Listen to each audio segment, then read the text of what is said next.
sommes de retour dans cette édition du live de TU Finance, édition du 17 mars 2023. Merci beaucoup si vous nous rejoignez à l'instant. Et désormais, il est l'heure de retrouver Eric Gallec pour son point stratégique. Bonjour Eric. Bonjour Louis-Antoine. Bonjour Eric, merci beaucoup d'être avec nous ce matin comme tous les vendredis. Vous êtes président de Valcan Expertise et vous intervenez, vous êtes avec nous toutes les semaines pour décortiquer l'actualité macro, micro, géopolitique, politique et nous expliquer quels en sont les impacts sur les marchés actions. Du coup, Eric, quel est le bilan de cette semaine ? Alors c'est un bilan négatif pour les actions françaises puisqu'on perd près de 4%.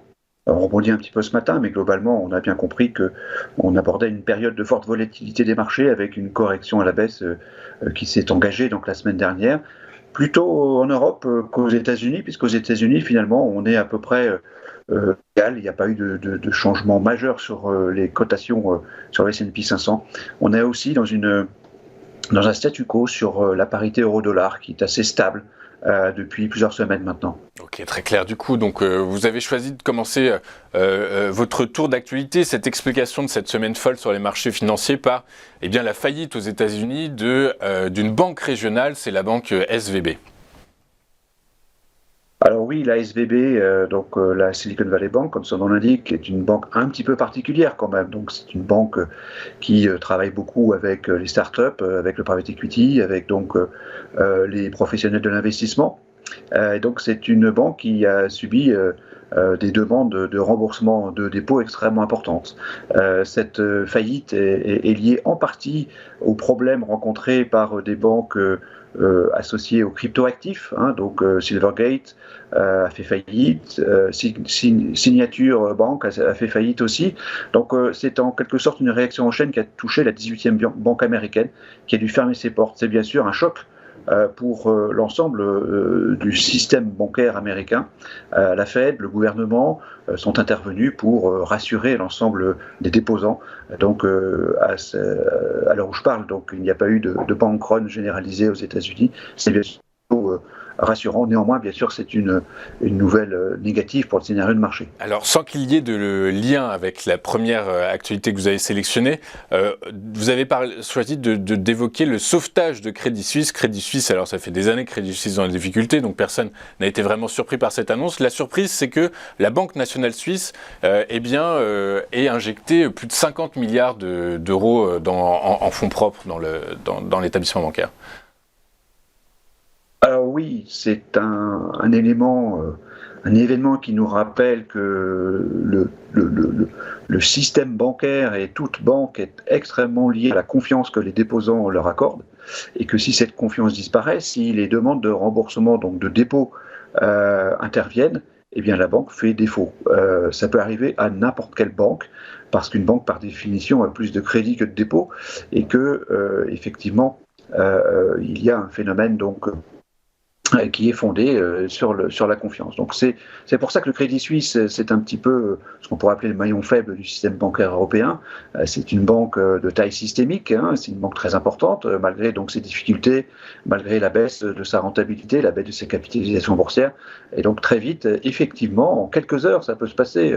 La banque a été un peu aux abois et finalement la BNS, la Banque nationale suisse, a dû accorder donc une ligne de crédit spécifique de 50 milliards, ce qui permet, je pense, de rassurer l'ensemble du système, mais néanmoins constitue à nouveau un élément négatif dans notre perception de l'actualité et dans notre notation du risque. Alors, élément négatif, mais alors c'est pas la même vision de la BCE. La BCE était attendue au tournant hier. Au-delà de son niveau de hausse de ses taux directeurs, c'était quel discours elle allait avoir justement face à ce risque, à ce choc du secteur bancaire aux États-Unis, mais surtout en Europe.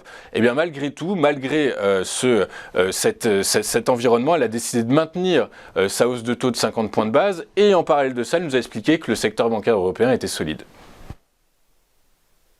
Oui, bien sûr, elle est dans son rôle, la BCE, elle est dans son rôle de dire qu'elle surveille évidemment de très très près ce qui se passe dans les systèmes bancaires, notamment le système bancaire suisse qui est très proche de la BCE. Les relations entre la BNS et la BCE sont quand même très très proches. Il y a des liens importants évidemment, et donc la BCE est dans son rôle à la fois en tant que garant de la stabilité financière de tout le système, et elle est aussi dans son rôle dans la lutte contre l'inflation, et donc le fait qu'elle remonte ses taux parce que l'inflation est trop élevée pendant trop longtemps, comme l'a dit Madame Lagarde et comme on a pu le lire dans le communiqué de la BCE. Donc effectivement, hausse des taux de 50 points de base, comme on le dit depuis de nombreux mois. Ça intervient à un plutôt mauvais moment, à la fois parce que l'économie européenne est en phase de ralentissement assez marqué d'une part, dans la sphère réelle, et que d'autre part, dans la sphère financière, on a la matérialisation de certains risques extrêmement classiques de bank run, donc de demande de remboursement de dépôts, et bien sûr la BCE a rappelé qu'elle était sur le pont, évidemment, et on attendait que naturellement elle remplisse ses différents objectifs. Ok, donc écoutez, la suite sera toujours très intéressante à étudier. On va finir votre tour de l'actualité avec l'économie américaine, et en particulier l'emploi américain qui ressort toujours très solide. L'emploi, c'est bien sûr un élément important dans la conjoncture économique. Si le marché du travail se porte bien, eh bien les ménages continueront à consommer. C'est la peur du chômage qui induit une hausse du taux d'épargne et donc une baisse de l'activité. Donc c'est vrai qu'avoir un marché du travail qui reste solide, avec des créations d'emplois encore supérieures à 300 000 personnes au cours du mois écoulé et supérieures aux attentes du consensus, c'est plutôt une bonne nouvelle. À nouveau, toutes choses égales par ailleurs, c'est plutôt une bonne nouvelle. Ça veut dire que l'économie américaine est encore résiliente, robuste, et donc cela permet d'atténuer un bilan hebdomadaire qui demeure bien sûr malheureusement négatif. Oui, après d'autres statistiques expliqueraient éventuellement le contraire, les ventes au détail ont baissé, etc. Donc bon, on est quand même en tout cas, le marché du travail, effectivement, qui est regardé et scruté à la loupe par la Réserve fédérale américaine, semble toujours résilient et très solide. Du coup, la Fed devrait continuer sa politique de resserrement monétaire plus longtemps qu'anticipé. Quelle est votre synthèse de la semaine, Eric ?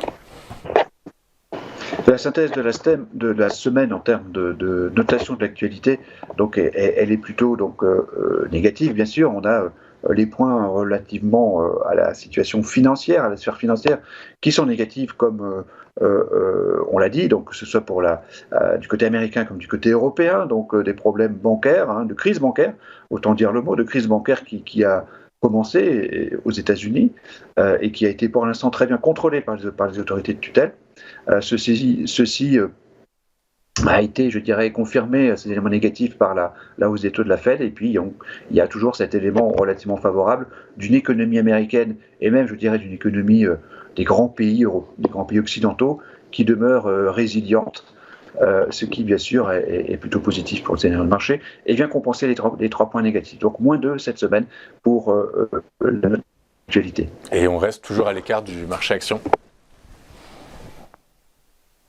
Et bien sûr, on reste toujours à l'écart du marché action, a fortiori avec le retour de la volatilité tel qu'on a pu la subir cette semaine, qui en général est plutôt un signal coureur d'un retournement de tendance. Nous, on considère toujours que le marché a été beaucoup trop loin et beaucoup trop vite dans son comportement haussier depuis le début de l'année et finalement depuis le 15 novembre.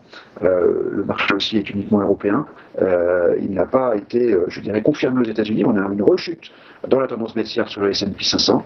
Donc on considère toujours qu'il faut être à tout le moins très prudent dans les marchés actuels et bien sûr attendre une correction plus importante que nécessite le stress bancaire que nous avons vécu cette semaine. Très clair. Écoutez, on verra. Merci beaucoup, Eric Galliègue, président de Valcan Expertise, qui nous accompagne tous les vendredis matins. Voilà, on marque une rapide courte page de publicité. On se retrouve pour la suite et la fin de cette édition de votre live de TV Finance. À tout de suite.